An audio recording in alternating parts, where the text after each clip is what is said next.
பெருமானார் ஸல்லல்லாஹு அலைஹி வஸல்லம் அவர்களுக்கு அருளப்பட்ட அல் குர்ஆன் இதிலே 114 அத்தியாயங்கள் இருக்கிறது. 6200 சொச்சம் வசனங்கள் இருக்கிறது. எல்லாமே அருள் பொருந்திய வசனங்கள் தான், அதிலே மாற்று கருத்து இல்லை. எல்லாருமே அல்லாஹுவோடு பேசுவதற்கான வழிதான், அதிலே மாற்று கருத்து இல்லை. அவனுடைய கலாம் தான், அது அவனுடைய பேச்சு தான். ஆனாலும் சில குறிப்பிட்ட சூறாக்களுக்கு பெருமானார் ஸல்லல்லாஹு அலைஹி வஸல்லம் அதனுடைய மகத்துவத்தை, அதனுடைய முக்கியத்துவத்தை உம்மத்திற்கு சொல்லித்தர மறக்கவில்லை.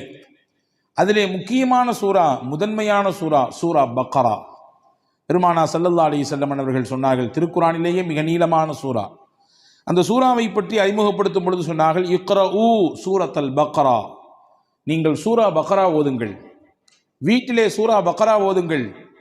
ஃபஇன்ன அஹ்தஹா பரக்கா, எந்த வீட்டில் சூரா பக்ரா ஓதப்படுமோ அந்த வீட்டுக்கு அல்லாஹ் பரக்கத்தை கொடுப்பான். அதை எடுத்துக்கொண்டவர், சூரா பக்ராவை ஓதக்கூடியவர் பரக்கத்தான பெருவாழ்வு வாழ்வார். வ தர்குஹா ஹஸ்ரா, அதை ஓதாமல் விட்டு விடுபவர் உள்ளபடியே அதனுடைய அருளும் அதனுடைய மகத்துவமும் தெரிந்ததற்கு பிறகும் அதை தொடாமல் இருக்கக்கூடியவர், அதற்கு ஓதுவதற்கான என்ன முயற்சியையும் எடுக்காமல் இருக்கக்கூடியவர் உள்ளபடியே கை செய்தத்திற்குரியவர் தான் என்று பெருமானார் ஸல்லல்லாஹு அலைஹி வஸல்லம் அடையாளப்படுத்தினார்கள். இப்போ சூரா பக்ரா ஓதுங்கன்னு சொல்லி விடலை, அதை ஓதுறதுனால பரக்கத் கிடைக்கும் என்று பெருமானார் ஸல்லல்லாஹு அலைஹி வஸல்லம் சொல்வதின் வழியாக பரக்கத் நம் வாழ்க்கைக்கு எவ்வளவு முக்கியமானது என்பதை சொல்லித் தருகிறார்கள். எனவே தான் மக்காவிலிருந்து மதீனாவுக்கு ரசூலுல்லாஹ் வருகிறார்கள். ஹிஜ்ரத் என்ற பயணத்தின் ஊடாக மக்காவில் ஏகதேசம் வாழ்வின் 80% கழிந்து போனது. மிச்சம் இருக்கக்கூடிய 20% அந்த வாழ்க்கையினுடைய காலகட்டம் மதீனாவிலே அல்லாஹ் ஏற்பாடு செய்திருந்தான். ஹிஜ்ரத் என்ற பயணத்தின் வழியாக மதீனாவுக்கு வந்தார்கள். வந்த உடனே ஒரு துவா செய்தார்கள். மதீனா மண்ணுக்கு வந்தவுடன் ஒரு துவா செய்தார்கள். என்ன துவா கேட்டிருப்பார்கள் நினைக்கிறோம்? இங்கே எங்களுக்கு வாழ்வதற்கான இடத்தை கொடு, எங்களுக்கான அரசியல் சூழலை சரியாக்கி கொடு, எதிரிகளின் அச்சத்தை குறைத்து கொடு என்றெல்லாம் கேட்டார்களா? என்ன கேட்டார்கள்? ஹதீஸிலே வருகிறது, அல்லாஹும்ம ஜஅல் பில் மதீனத்தி லிஃபை மா ஜஅல்த பில் மக்கா மினல் பரக்கா. யா அல்லாஹ், உன்னுடைய ஆலயம் பைத்துல்லா இருக்கக்கூடிய மக்காவிற்கு எந்த பரக்கத்தை நீ கொடுத்திருக்கிறாயோ அதில் 2 பங்கை எனக்கு மதீனாவிலே கொடு என்று கேட்டார்கள். அங்கே இருக்கக்கூடிய பரக்கத்தில் 2 பங்கு இந்த மதீனாவுக்கு வேண்டும். பரக்கத்தோடு வாழுகிற வாழ்க்கையை எங்களுக்கு இங்கே ஏற்படுத்தித்தான் மக்காவில் தருவதை விட கூடுதலாக கொடு என்று பெருமானார் ஸல்லல்லாஹு அலைஹி வஸல்லம் கேட்டிருப்பதாக நாம் ஹதீஸிலே பார்க்கிறோம். எனவேதான் ஒவ்வொரு நாளும் ஒவ்வொரு தொழுகையிலும் அல்லாஹ்விடத்திலே நாம் தெரிந்தோ தெரியாமலோ கேட்டுக்கொண்டே இருக்கிறோம் பரக்கத்தை. நாம் உணர்ந்திருக்கிறோமா? அத்தஹியாத்தினுடைய இருப்பிலே நாம் கேட்கிறோம் பரக்கத்தை. அல்லாஹும்ம பாரிக் அலா முஹம்மத் வ அலா ஆலி முஹம்மத் கமா பாரக்த அலா இப்ராஹிம். இறைவா, முஹம்மது நபியின் மீதும் அவர்களுடைய குடும்பத்தினர் மீதும் நீ பரக்கச் செய்வாயாக, இப்ராஹிம் நபிக்கும் அவருடைய குடும்பத்திற்கும் எப்படி பரக்கச் செய்யதாயோ அதே போன்று என்று அல்லாஹ்விடத்திலே நபிகளை முன்வைத்து நாம் கேட்கிறோம். அவர்களுக்கு செய் என்றால் அதன் வழியாக எங்களுக்கும் கொடு என்ற அர்த்தம். இப்போ பரக்கத் என்பது வாழ்க்கையிலே தவிர்க்க முடியாத ஒன்று. பரக்கத்தான வாழ்க்கையை தான் நாம் எல்லோருமே ஆசைப்படுகிறோம். அந்த பரக்கத் நம்முடைய வாழ்க்கையில், நம்முடைய நிம்மதியில், நம்முடைய ஆரோக்கியத்தில், நம்முடைய தொழிலில், நாம் கை வைக்கக்கூடிய காரியங்களில் நிறைவாக கிடைக்கப் பெறும் பட்சத்திலே மன நிறைவான ஒரு வாழ்க்கையை நாம் அனுபவிப்பதாக நாம் உணரலாம். அதை பெறுவதற்கான வழிகள் என்ன என்பதை குறித்துத்தான் நாம் இங்கே பார்க்க போகிறோம் இந்த ஜும்மாவினுடைய உரையின் ஊடாக. அனஸ் இப்னு மாலிக் ரலியல்லாஹு அன்ஹு சஹாபாக்கள் ரொம்ப முக்கியமான சஹாபி. நபிகள் ஸல்லல்லாஹு அலைஹி வஸல்லம் அவர்களோடு சிறு வயதிலேயே அந்த தொடர்பை ஏற்படுத்தி கொண்ட உன்னதமான தோழர்களிலே ஒருவர். ரசூல் ஸல்லல்லாஹு அலைஹி வஸல்லம் மதீனாவுக்குள்ள வரும்பொழுது எல்லாரும் கிஃப்ட் கொடுத்தாங்க ரசூலுல்லாஹ்க்கு. இந்த அம்மா அனஸ் ரலியல்லாஹுடைய தாயார், அவங்க பேர் உம்மு சுலைம் ரலியல்லாஹு தஆலா அன்ஹா. அந்த அம்மாட ரசூலுல்லாஹ் கொடுக்கறதுக்குன்னு பெருசா ஒன்றும் இல்லை. 10 வயசு ஃபுல்லாக அனஸ் தான் இருந்தாங்க. அனஸ் ரலியல்லாஹு கையை பிடிச்சி கடகடன்னு எடுத்து கூட்டு போய் பெருமானார் ஸல்லல்லாஹு அலைஹி வஸல்லம் கிட்ட ஒப்படைச்சிட்டு சொன்னாங்க, யா ரசூலுல்லாஹ் ஹாதிமுக அனஸ், எல்லாரும் கிஃப்ட் கொடுக்குறாங்க, என்கிட்ட கொடுக்கறதுக்கு இல்லை, என் புள்ள தான் இருக்காரு, இவரை கொடுத்துட்டேன் உங்களுக்கு. இவரை கொடுத்துட்டேன்னா என்ன பொருள்? இவர்தான் உங்களுக்கான ஊழியர், பணியாளர், நீங்கள் இடும் கட்டளையை செய்யக்கூடியவர். இவரை நீங்கள் வைத்து பயன்படுத்திக் கொள்ளுங்கள். உங்களுக்கு பல விதங்களிலே இவர் பயன்பாட்டை கொடுப்பார். உங்களுடைய காரியங்களிலே இவரை வைத்து நீங்கள் வேலை வாங்கி கொள்ளுங்கள் என்று சொல்லிட்டு சொன்னாங்க, என் பிள்ளைய கொடுத்துட்டு நான் உங்கள்கிட்ட எதிர்பார்க்கிறது வேற ஒன்றும் இல்லை, அவருக்கு நீ துவா செய்யணும், நீங்க அவருக்காக வேண்டி துவா செய்ய வேண்டும். நான் கடந்த வார ஜும்மாவிலேயே சொன்னேன் இல்லையா, ஒருவர் துவா செய்யுங்கள் என்று சொல்லிவிட்டால் உடனடியாக நாம் என்ன செய்ய வேண்டும்? பாரக்கல்லா என்று துவா செய்து விட வேண்டும். பாரக்கல்லா என்று முதல் கட்டமாக துவா செய்து விட வேண்டும். அதற்கு பிறகு அவரை குறித்து ஞாபகம் வந்தால், அவர் எது குறித்து உண்டான துவாவை நம்மிடத்திலே முன்மொழிந்தார், எந்த சிக்கலுக்காக வேண்டி கேட்டிருக்காரு, எந்த பிரச்சனைக்காக வேண்டி கேட்டிருக்காரு என்று தனிப்பட்ட முறையில் நமக்கு நினைவு இருந்தால் அதை சொல்லி அல்லாஹ்விடத்தில் கேட்பது, இது மிக உயர்ந்த பண்புகளில் ஒன்று. அதனால் கிடைக்கக்கூடிய பலன் என்ன என்பதை கடந்த வார ஜும்மாவிலே நான் உங்களுக்கு ஞாபகப்படுத்தியிருக்கிறேன். இப்போ ஹஸரத் ரசூலுல்லாஹி ஸல்லல்லாஹு அலைஹி வஸல்லம் இடத்திலே உம்மு சுலைம் ரலியல்லாஹு தஆலா அன்ஹா தன்னுடைய பிள்ளையை ஒப்படைத்து விட்டு சொன்னார்கள், உதுஉ, இவருக்கு துவா செய்யுங்கள், அவ்வளவுதான், இவருக்கு நீங்கள் துவா செய்யுங்கள், அது மட்டும் போதும், வேற எதுவும் எனக்கு எதிர்பார்ப்பு இல்லை. உடனே ரசூலுல்லாஹ் துவா செஞ்சாங்க, அனஸ் ரலியல்லாஹு துவா செஞ்சாங்க. என்ன செஞ்சிருப்பாங்க? யா அல்லாஹ் நல்ல நீல ஆயிலை கொடு, அல்லது நிறைய இவருக்கு என்றெல்லாம் கேட்பதற்கு முன்னால் பெருமானார் செய்த துவா, அல்லாஹும்ம பாரிக் ஃபீ உம்ரி, யா அல்லாஹ் இவர் ஆயிலே நீ பரக்கத் செய்வாயாக, நீண்ட ஆயிலை கொடுப்பாயாகன்னு கேட்கல, இவர் ஆயில்ல நீ பரக்கத் செய்வாயாக. அல்லாஹும்ம பாரிக் ஃபீ அவுலாதி, இவருக்கு நீ கொடுக்கக்கூடிய குழந்தை செல்வங்களிலே பரக்கத் செய்வாயாக.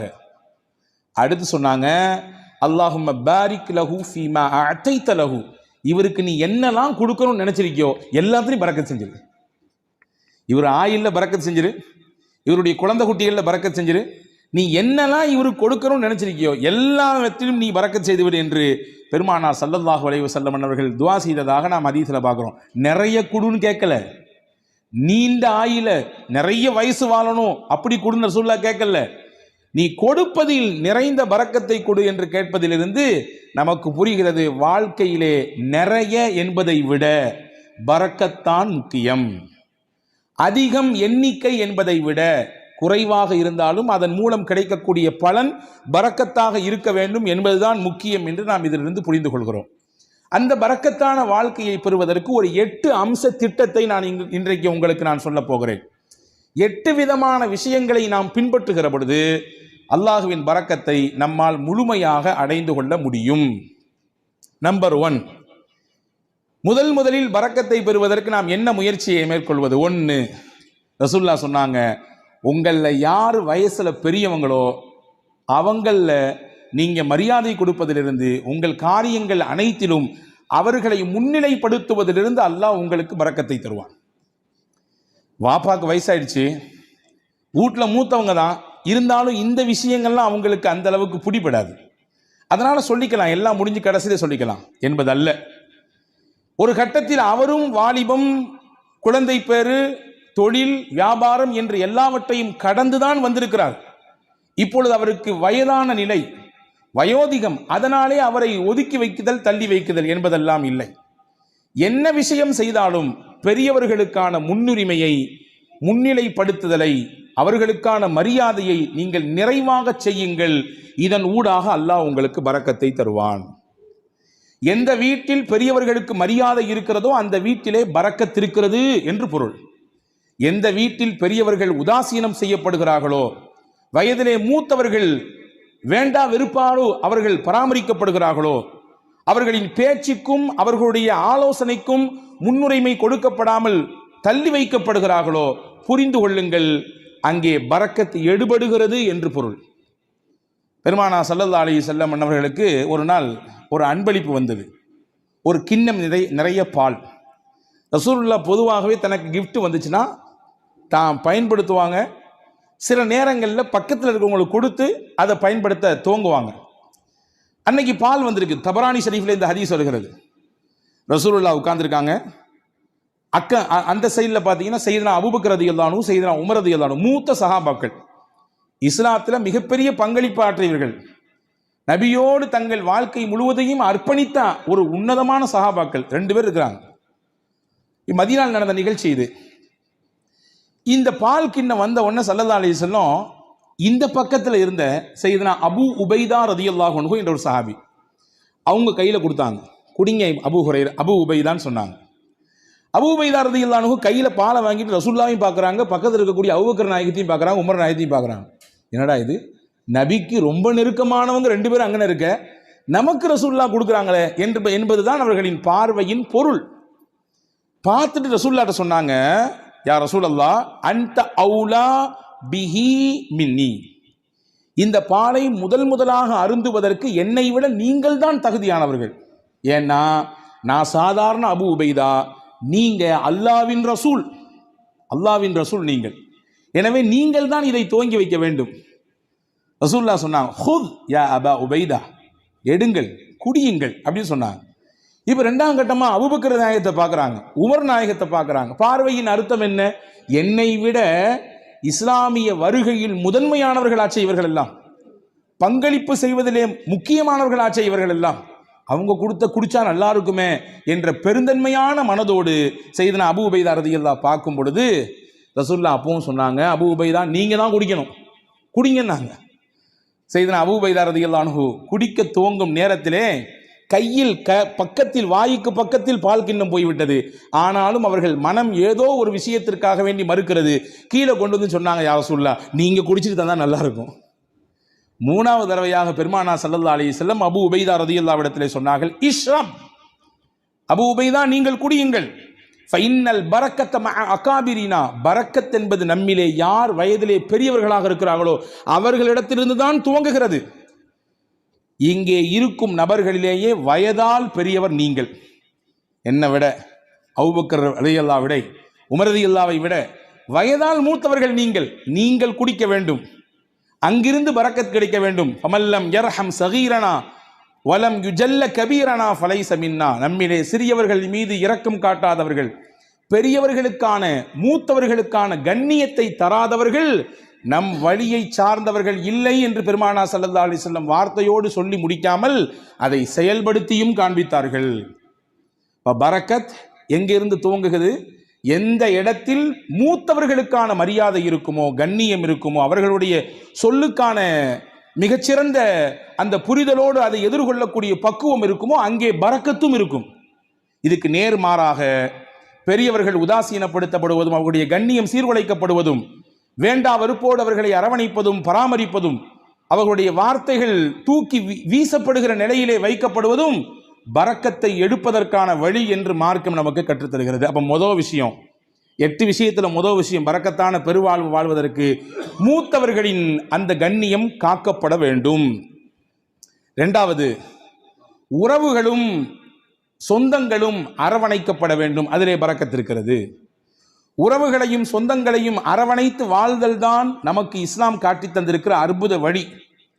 பல நேரங்களிலே அதிலே பல பெருத்த சிக்கல்கள் இருக்கத்தான் செய்யும், சிக்கல் இல்லாமல் இல்லை.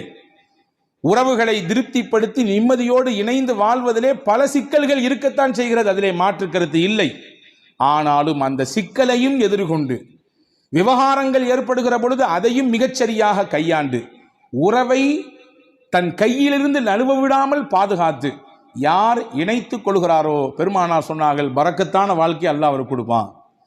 ரசூலுல்லாஹ்வுடைய ஹதீஸ் வந்திருக்கிறது. அனஸ் பின் மாலிக் ரலியல்லாஹு அறிவிக்கிறார்கள், மன் ஹப்ப அன் யுபஸத லஹு ஃபீ ரிஸ்கி, அல்லாஹ் இவருக்கு தரக்கூடிய ரிஸ்கிலே யாருக்கு நல்ல விசாலம் கிடைக்க வேண்டும் என்று ஆசைப்படுகிறாரோ, விசாலமான ரிஸ்க், அதாவது பரக்கத்தான ரிஸ்க் கிடைக்கும் யார் ஆசைப்படுறாரோ, நீண்ட ஆயுள் கிடைக்க வேண்டும் என்று யார் விருப்பப்படுகிறார்களோ, ஃபல் யஸில் ரஹ்மா, தன் சொந்தங்களையும் உறவுகளையும் அவர் அரவணைத்துக் கொள்ளட்டும், அதன் வழியாக அல்லாஹ் பரக்கத்தை தருவான். அப்ப இதுக்கு நேர் ஆப்போசிட் என்ன? உறவுகளும் சொந்தங்களும் யாருடைய மனதிலே ஒரு பெரிய விஷயமாகவே இல்லை. நான் நன்றாக இருக்கிறேன், என் குடும்பம், என் மனைவி, என் பிள்ளைகள் எல்லாம் சிறப்பாக இருக்கிறோம், அண்ணன் எப்படி போனால் நமக்கு என்ன, மாமா எப்படி போனால் நமக்கு என்ன, உறவுகள் எப்படி போனால் நமக்கு என்ன என்கின்ற உணர்வு எங்கே வருகிறதோ அங்கே பரக்கத்தை எல்லாம் எடுத்து விடுவான். உங்களுக்கு ஒன்று தெரியுமா? 2 நபிமார்கள் சேர்ந்து துவா செய்தார்கள். ஒன்று மூசா அலைஹிஸ்ஸலாம், இன்னொன்று அவர்களுடைய சகோதரர் ஹாரூன் அலைஹிஸ்ஸலாம். யாருக்கு எதிராக துவா செஞ்சாங்க தெரியுமா? ஃபிரௌன் என்கின்ற சர்வாதிகாரிக்கு எதிராக துவா செஞ்சாங்க. உச்சபட்சமான சர்வாதிகாரத்தினுடைய உச்சாணி கொம்பில் இருந்து ஆட்டம் போட்டவன், ஆடியவன் ஃபிரௌன். அவனுக்கு எதிராக அந்த 2 நபிமார்களும் துவா செய்கிறாங்க. அந்த 2 நபியில ஒன்று ரசூல், மூசா அலைஹிஸ்ஸலாம் ரசூலும் கட்டப்பட்டவங்க, உலுல் அஸ்முல கட்டுப்பட்டவங்க. 5 நபர்கள் உல் அஸ்மு, அதாவது உறுதிமிக்க மனமிக்கவர்கள் என்று குர்ஆன் சொல்கிறது 5 நபிமார்களே. அந்த 5 நபிமார்கள் ஒன்று செய்தனா மூசா அலைஹிஸ்ஸலாம். ரசூல் அல்லாஹுவோடு நேரடியாக பேசுவதற்குரிய வாய்ப்பை பெற்றவர்கள் செய்தனா மூசா அலைஹிஸ்ஸலாம். தனிச்சிறப்பு போய்கிட்டே இருக்கிறது. மூசா அலைஹிஸ்ஸலாம் பற்றி தனியாக ஒரு ஜும்மா பேசணும், அவ்வளவு இருக்குது செய்தி. அந்த மூசா நபியும் ஹாரூன் அலைஹிஸ்ஸலாமும் துவா செய்கிறாங்க ஃபிரௌன் என்ற கொடியவனுக்கு, சர்வாதிகாரிக்கு எதிராக. ஆனால் அவர்கள் செய்த துவா 40 வருஷத்துக்கு பிறகுதான் பதிலே கொடுக்கப்பட்டது. துவா செஞ்சு முடிச்சு 40 வருஷத்துக்கு பின்னாடி தான் ஃபிரௌனுக்கு அழிவு வந்தது. ஃபிரௌன் நைலிலே மூழ்கினான். ஏன் இந்த 40 ஆண்டு கால தாமதம்? நமக்கு இயல்பாக கேள்வி எழும். ஒரு நபி கேட்கிற துவா, நீங்களோ நானோ கேட்கிற துவாவே நாளைக்கு உடனடியாக கபூலாக வேண்டும் என்று நினைக்கும் பொழுது, அல்லாஹ்வின் உயர்ந்த நெருக்கத்தை பட்ட 2 நபிமார்கள் கேட்கிற துவாவை 40 ஆண்டு காலம் தள்ளி போட்டான் அல்லாஹ். அதிலே பல காரணங்கள் இருக்கிறது. அதிலே முக்கியமான ஒரு காரணம் என்ன தெரியுமா? ஃபிரௌனிடத்திலே ஒரு நல்ல பண்பு இருந்ததாம். தன் உறவுகளை அவன் எப்பொழுதுமே சேர்த்து வைத்துக் கொள்வான். அவர்களுக்கானதை கொடுத்து கொண்டே இருப்பான், அவர்களை பராமரித்துக் கொண்டே இருப்பான். அல்லாஹ் நினைத்தான், இந்த பண்பில் இருந்தாவது அவனுக்கு ஏதாவது ஒரு சில நிமிடமாவது அவன் கொஞ்சம் ஒதுங்கி நம்மின் பக்கம் வரமாட்டானா என்று அல்லாஹ் எண்ணினான். எனவே அந்த வேதனையை கொஞ்சம் தள்ளி போட்டு கொண்டே இருந்தான். தள்ளி போட்டு 40 வருடங்களுக்கு பிறகுதான் இனிமேலும் இவன் திருந்துவதற்கு வாய்ப்பே இல்லை என்ற பொழுது அந்த நபிமார்களின் துவாவை ஏற்றுக்கொண்டு அவனுக்கு அழிவை கொடுத்தான். அப்போ இஸ்லாத்தின் மிகப்பெரிய விரோதியாக, அல்லாஹ்விற்கே சவால் விழுகிற இடத்திலே, உனக்கு நிகரானவன் நான் என்று சொல்லும் இடத்தில் இருந்த ஃபிரௌனுக்கே வேதனை தள்ளி போடப்பட்டது. எதன் காரணமாக? உறவை அவன் சேர்த்து கொண்டான், உறவை அவன் பிரியவில்லை, உறவுக்கானதை மிகச்சரியாக கொடுத்தான் என்ற ஒரு காரணத்திற்காக. அப்படி என்றால் அல்லாஹ்வுக்கு விரோதிலாம் நம்ம கிடையாது. அல்லாஹ்வுக்கு நேர் நிகராக நின்று சமமாக சண்டை போடுபவர்கள் கிடையாது நாம். அப்ப நம்மிடத்திலே இந்த உறவு பேணுதல் இருக்கும் பட்சத்திலே அல்லாஹ் பரக்கத்தான வாழ்வை அதன் வழியாக கொடுத்து விடுவான் என்பதை நாம் இங்கே கவனத்தில் கொள்ள வேண்டும். இது 2வது விஷயம். 3வது விஷயம் என்ன? யா அல்லாஹ், எனக்கு பரக்கத்தான வாழ்க்கையை கொடு என்று துவா செய்ய வேண்டும். துவா என்பது முக்கியமானது. அதை கொடு, இதை கொடு என்று, அவ்வளவு கொடு இவ்வளவு கொடு என்பதை விட, யா அல்லாஹ் நீ எதை கொடுத்தாலும் பரக்கத்தாக கொடு, இப்படி கேட்டு பழக வேண்டும். இவ்வளவு அளவு வேண்டும், இவ்வளவு கனம் வேண்டும், இவ்வளவு எண்ணிக்கை வேண்டும் என்றெல்லாம் கேட்பதை விட, இறைவா எனக்கானது நீ முடிவு செய்யப்பட்டதை தான் தருகிறாய், தருவதிலே பரக்கச் செய், பரக்கத்தானதை கொடு என்று கேட்க வேண்டும். அந்த துவாவை நமக்கு பெருமானார் ஸல்லல்லாஹு அலைஹி வஸல்லம் கற்றுத் தருகிறார்கள். அது அற்புதமான வரலாற்று செய்தி ஒன்று இருக்கிறது. உம்மு சுலைம் ரதியல்லாஹு தஆலா அன்ஹா, அபூ தல்ஹா ரதியல்லாஹு தஆலா அன்ஹு, இவர்கள் இருவரும் தம்பதிகள், கணவன் மனைவி. வெளியூருக்கு போன அபூ தல்ஹா வீடு திரும்பும் நேரத்திலே இவருக்கு பிறந்த பிள்ளை இறந்து போனது. நீண்ட பெரிய சம்பவம், சுருக்கமாக சொல்கிறேன்.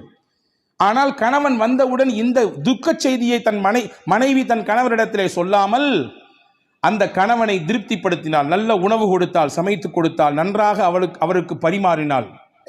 இரவிலே அந்த கணவனின் திருப்தியோடு அவரை மிக சந்தோஷப்படுத்தினார் அந்த பெண்மணி. மகிழ்ச்சியாக அவர்களுக்கு அந்த இரவு தாம்பத்தியத்திலே கழிந்தது.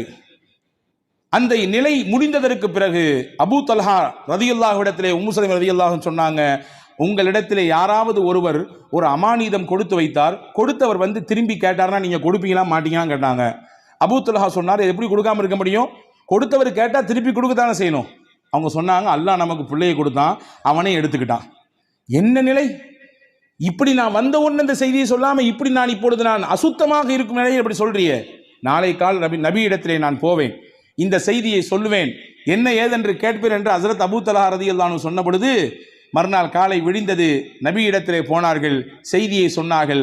ரசூலுல்லாஹ் அங்கே ஒரு அழகான துவாவை செய்தார்கள்.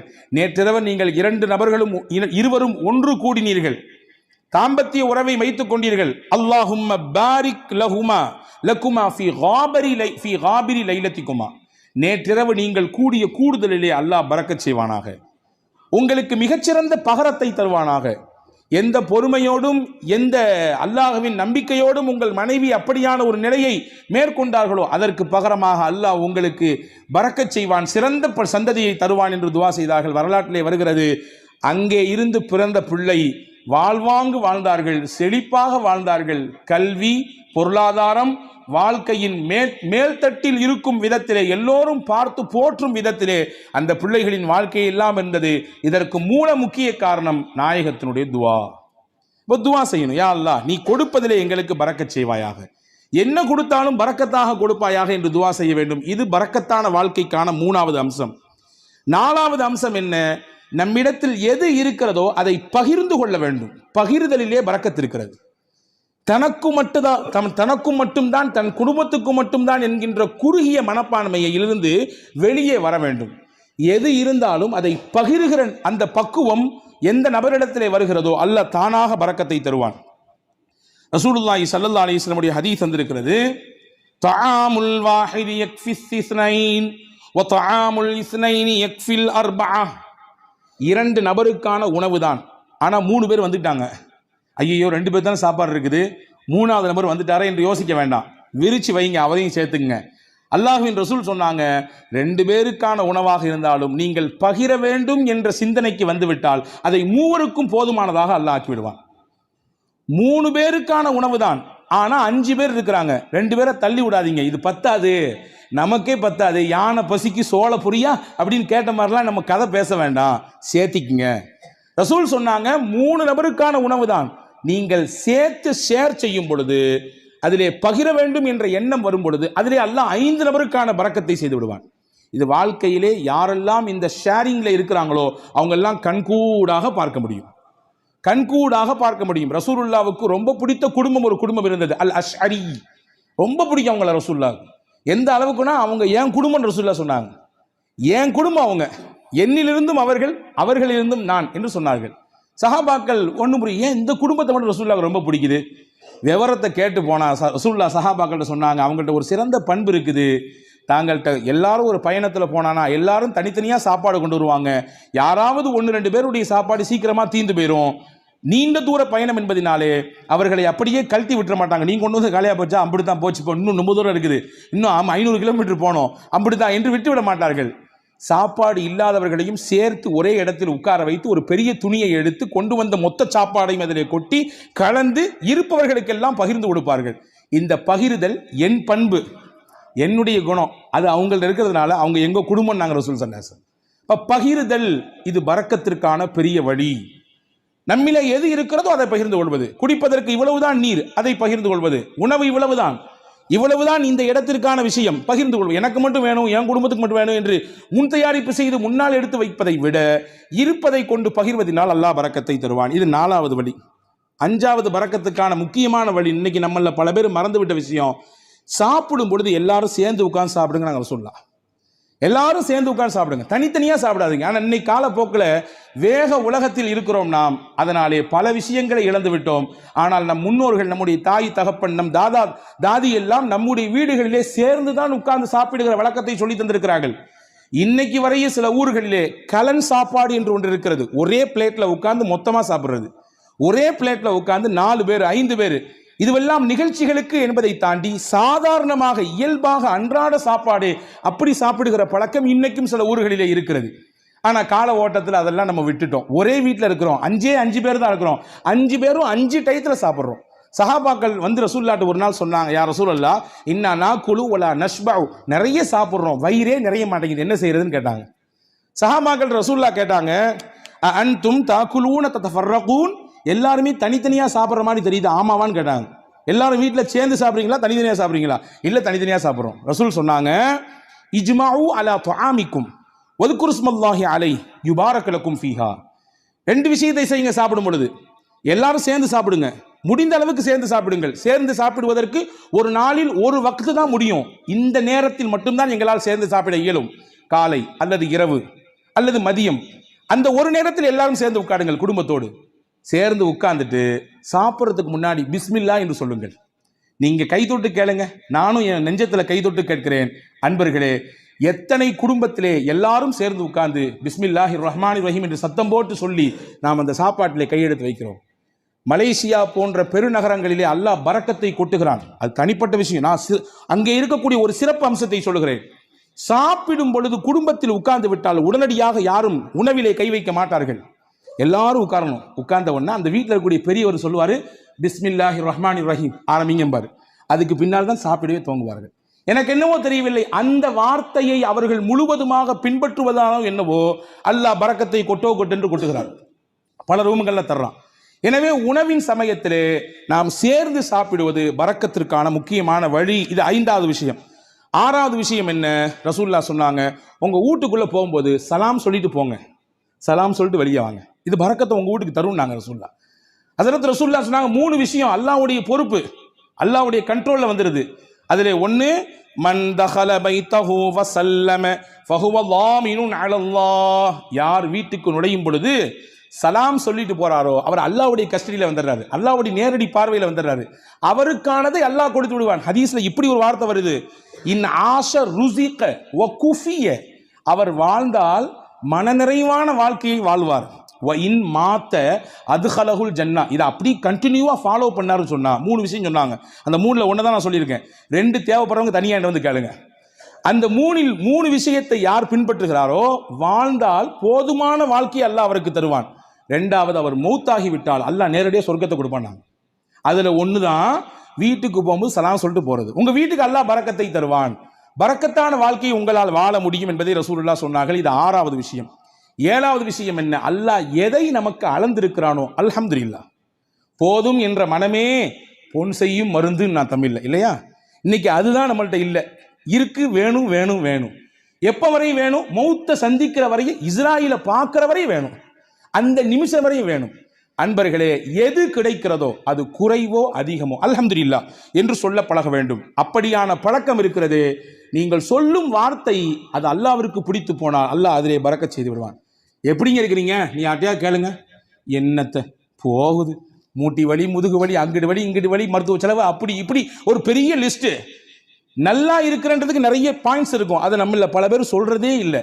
ஆனா அல்லாஹ்வின் ரசூல் சொன்னாங்க, உங்களுக்கு அல்லாஹ் என்ன கொடுத்திருக்கானோ அதுல எது நலவு இருக்கிறதோ அதை நீங்கள் சொல்லி பழகுங்கள், அல்ஹம்துலில்லாஹ் என்று சொல்லுங்கள், அல்லாஹ் பரக்கத்தை தருவான். அப்ப போதும் என்கின்ற மனம் இது பரக்கத்தை பெற்று தருவதற்கான 7வது வழி. 8வது முக்கியமான வழி, பயபக்தி மிக்க வாழ்க்கையை நாம் வாழ்வதற்கு பழகி கொள்ள வேண்டும். தக்வா மிக்க வாழ்க்கையை நம்முடைய தொழிலில், நாம் சந்திக்கும் நபர்களில், நாம் பேசும் பேச்சில், நாம் பார்க்கும் பார்வையில், நாம் நடக்கும் நடையில், உடையில், பாவனையில், அனைத்திலும் அல்லாஹ் ஒருத்தன் நம்மளை பார்த்துக்கிட்டு இருக்கான்னு சிந்தனையில வாழணும். அந்த சிந்தனை நம்மள பல பேருக்கு பல சமயங்களில் போறதுனால தான் பாவத்தில் போய் விழுந்துடுறோம். ரசூல் சொன்னாங்க, யாருக்கு இந்த தக்வா மிக்க வாழ்க்கையை வாழ வேண்டும் என்ற பிரியம் வந்து விடுகிறதோ, பரக்காத்தின் மின சமாஇ வல் அர்த், வான பூமியில் என்ன பரக்கத்து இருக்கோ எல்லாத்தையும் அல்லாஹ் கொண்டு வந்து கொட்டிடுவான். வான பூமியில் என்னென்ன பரக்கத்துகள் எல்லாம் உண்டோ மொத்தத்தையும் கொண்டு வந்து அவர்களின் காலுக்கு கீழே கொட்டி விடுவான் என்று பெருமானார் ஸல்லல்லாஹு அலைஹி வஸல்லம் அல்லாஹ் சொன்னான். அப்போ இந்த 8 காரியங்களும் பரக்கத்தான செழிப்பான வாழ்க்கையை வாழ்வதற்கான வழிகள் என்று மார்க்கம் அழகாக கற்றுத்தருகிறது. வல்ல அல்லாஹ் அப்படிப்பட்ட மிகச்சிறந்த புரிதல் மிக்க வாழ்க்கையை வாழுகிற தௌஃபீக்கை அல்லாஹ் உங்களுக்கும் எனக்கும் எல்லா மக்களுக்கும் தந்தல் புரிவானாக. அல்லாஹ் எதை நமக்கு தருகிறானோ அதில் நிறைந்த பரக்கத்தையும் அருளையும் தருவானாக. என்னென்ன நெருக்கடிகள் எல்லாம் நம் வாழ்க்கையிலே நமக்கு உண்டோ அத்துணை நெருக்கடிகளையும் அல்லாஹ் நீக்கி தருவானாக. நம்முடைய வாழ்வை அல்லாஹ் வசந்தமாக ஆக்கி தருவானாக. இருக்கக்கூடிய கஷ்டங்களை எதிர்கொள்ளக்கூடிய ஆற்றலை தந்து அதை மிக சீக்கிரமாக நம்மிடத்திலிருந்து வெளியாக்குவானாக என்ற உயர்ந்த துஆவோடு விடைபெறுகிறேன். வாஹிர் தாவானா அல்ஹம்துலில்லாஹி ரப்பில் ஆலமீன். அஸ்ஸலாமு அலைக்கும் வரஹ்மத்துல்லாஹி